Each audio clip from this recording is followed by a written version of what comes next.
Good afternoon students.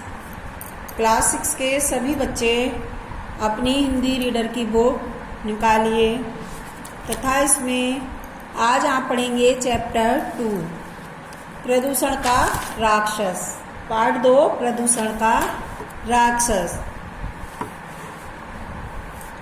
प्यारे बच्चों, पूरा विश्व आज एक भयानक और खूंखार राक्षस का सामना कर रहा है और जो ये राक्षस है वो है प्रदूषण। दुख की बात तो यह है कि मानव ने ही अपने हाथों से इस राक्षस को जन्म दिया है। कि मानव ने ही तो प्रदूषण फैलाया है। हमने अपने ही हाथों अपना संहारक तैयार कर लिया है।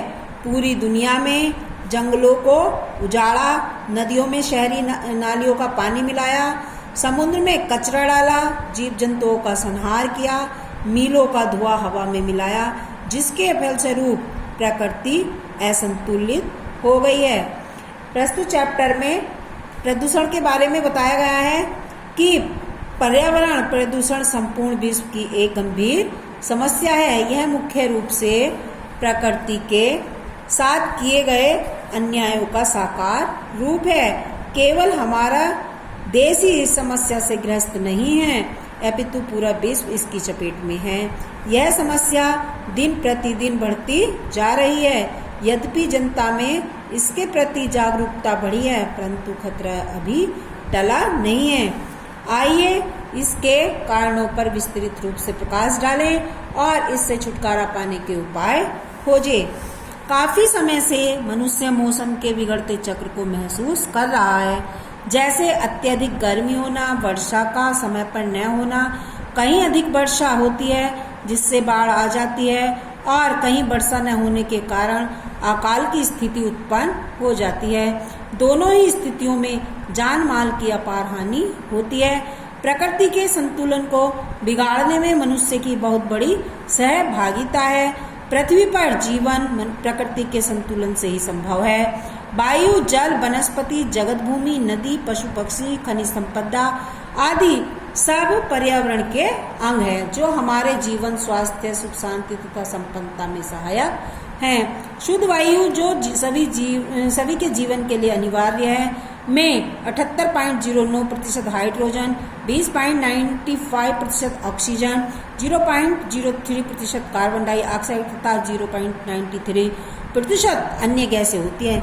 यदि वायु में ये तत्व उचित मात्रा में उपलब्ध न हो तो वायु प्रदूषित हो जाती है। गाड़ियों के धुएं से, फैक्ट्रियों के धुएं से और पेड़ पौधों के कटने से वायु में कार्बन डाइऑक्साइड की मात्रा बढ़ती रहती है। हम सभी प्राणी भी सांस लेते समय वायुमंडल से ऑक्सीजन अंदर लेते हैं और कार्बन डाइऑक्साइड बाहर निकालते हैं। वायु प्रदूषण के कारण हमें ऑक्सीजन पूरी मात्रा में नहीं मिल पाती, जिससे कई प्रकार के रोग जो है वो उत्पन्न हो जाते हैं, जैसे अस्थमा, हृदय रोग आदि। वायु में शुद्धि की प्रक्रिया वनस्पतियों पर अवलंबित है।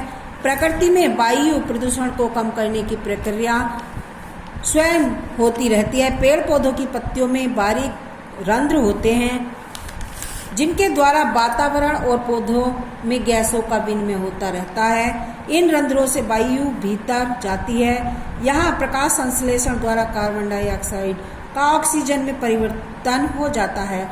उस कार्बन डाइऑक्साइड से पेड़ अपना खाना बनाते हैं और ऑक्सीजन को बाहर छोड़ देते हैं। इसी ऑक्सीजन के द्वारा हम सांस लेते हैं। मनुष्य ने अपने तुच्छ स्वार्थों की पूर्ति के लिए हरे भरे पेड़ों को काटकर वायु प्रदूषण को निमंत्रण दिया है। इसके अतिरिक्त वायु प्रदूषण के अन्य कई कारण भी हैं। कल कारखाने धुआं उगल रहे हैं, वाहनों की निरंतर बढ़ती जनसंख्या वायु को दूषित कर रही है, जिसके कारण सांस के रोग निरंतर बढ़ रहे हैं। इसके अतिरिक्त कैंसर, हृदय रोग, रक्तचाप, दमा आदि विभिन्न रोग हो रहे हैं। प्रदूषण रोकने के लिए सभी अपना सहयोग दे सकते हैं। न तो स्वयं गंदगी फैलाएं, न दूसरों को फैलाने दें। अपने आसपास की नालियों को साफ रखें तथा खुले में मलमूत्र त्याग न करें। अधिक से अधिक वृक्ष लगाकर वातावरण को हरा भरा बनाएं। केंद्रीय तथा राज्य सरकार अनेक वृक्षारोपण कार्यक्रम चलाती है, पर यह हमारे सक्रिय सहयोग के बिना असफल होना संभव नहीं है। चिपको आंदोलन इसका एक सजीव उदाहरण है। चिपको आंदोलन के अनुसार जैसे ही किसी ठेकेदार के आदमी वृक्ष काटने आते हैं तो इस आंदोलन के कार्यकर्ता वृक्ष से चिपक जाते हैं और उसे कटने से बचा लेते हैं। प्रदूषण पर विराम लगाने के लिए जनसंख्या पर भी काबू रखना अनिवार्य है। आज भारत की जनसंख्या 1 अरब 30 करोड़ के आंकड़े को पार कर गई है। इस बढ़ती हुई आबादी की अन्न, जल, फल, आवास, वस्त्र आदि की आवश्यकताओं की पूर्ति के लिए विविध सामग्री और पर्याप्त भूमि का होना आवश्यक है। इसके लिए वनों को अंधाधुंध काटा जा रहा है। जनसंख्या पर नियंत्रण से प्रदूषण की समस्या काफी हद तक स्वयं सुलझ जाएगी। आइए अब जल प्रदूषण की समस्या पर विचार करें। नदियों का पानी अब पहले की भांति शुद्ध नहीं रहा। आजकल नदियों में कारखानों से निकले कचरे को प्रभावित किया जाता है। इस कचरे में विविध प्रकार के विषैले रसायन होते हैं जो जल को दूषित कर देते हैं। शहरों के गंदे नालों का पानी भी नदियों में मिलता है। इससे जल पीने के योग्य नहीं रहता और कई प्रकार की पेट की बीमारियां हो जाती हैं। हमारे घरों में जो नलों में पानी आता है वह पहले शुद्ध किया जाता है, परंतु यह पूरी तरह से शुद्ध नहीं हो पाता क्योंकि पूरी तरह कीटाणु मुक्त नहीं हो पाता था। घरों में पीने से पहले पानी को उबालना चाहिए। वाहनों के हॉर्न, लाउडस्पीकर तथा रेडियो, टीवी की ऊंची आवाज से ध्वनि प्रदूषण होता है। तेज ध्वनि के कारण हमारी श्रवण शक्ति पर तो बुरा प्रभाव पड़ता ही है, साथ ही हृदय गति भी प्रभावित होती है। इस विश्वव्यापी राक्षस का अंत करने के लिए मानव को जागरूक होना आवश्यक है। हमारा देश विकासशील है और औद्योगिकरण की दिशा में तेजी से बढ़ रहा है, अतः प्रदूषण के बढ़ते खतरे पर प्रभावी ढंग से नियंत्रण पाना अति आवश्यक हो गया है। इसके लिए जरूरी है कि हम सब मिलकर इस समस्या का निजात प्रयत्न करें। तो देखा बच्चों कि किस तरह से मनुष्य ने अपने ही हाथों अपना संहारक तैयार कर लिया है ना। लेकिन इस प्रदूषण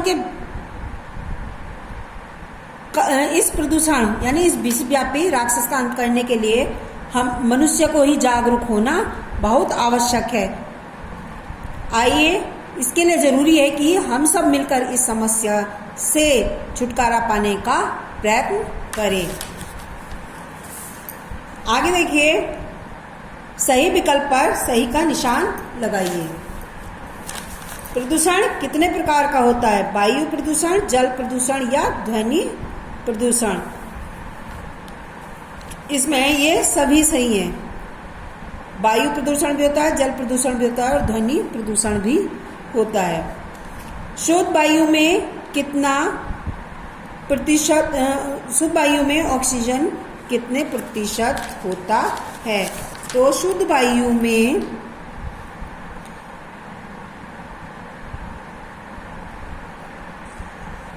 शुद्ध वायु में 78.09% ऑक्सीजन होता है। इसका पहला सही है।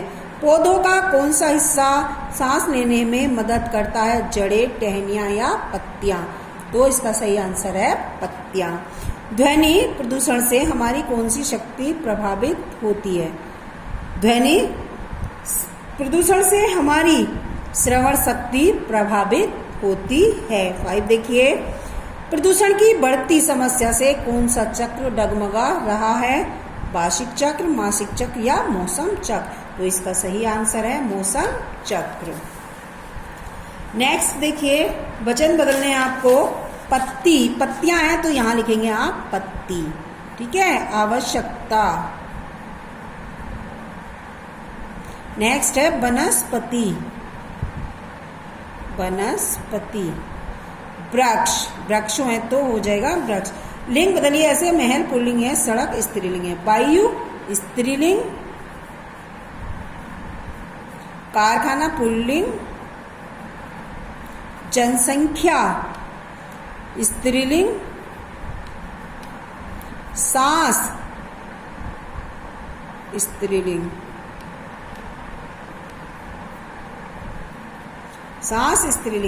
उपसर्ग या प्रत्यय लगाकर नए शब्द बनाने, जैसे विश्व, विस्तृत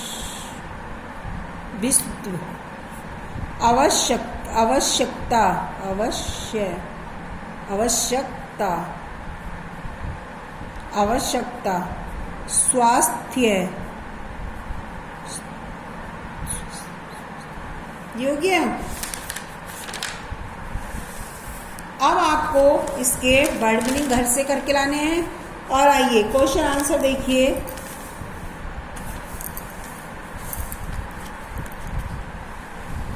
प्रदूषण का खतरा निरंतर क्यों बढ़ता जा रहा है? प्रदूषण का खतरा, इसका सही आंसर है प्रदूषण का खतरा निरंतर इसलिए बढ़ता जा रहा है क्योंकि पृथ्वी पर जीवन प्रकृति के संतुलन से ही संतुलन बिगड़ता जा रहा है। परंतु मनुष्य ने अपने हाथों अपना संहारक तैयार कर लिया है। प्रकृति के संतुलन को बिगाड़ने में मनुष्य की बहुत बड़ी सहभागिता है। पूरी दुनिया में जंगलों को उजाड़ा, नदियों में शहरी नदियों का पानी मिलाया, समुद्रों में कचरा डाला, जीव जंतुओं का संहार किया, मीलों का धुआं हवा में मिलाया, जिसके फलस्वरूप प्रकृति असंतुलित हो गई, जिस कारण प्रदूषण का खतरा निरंतर बढ़ता जा रहा है। आइए आज के लिए इतना ही। ओके,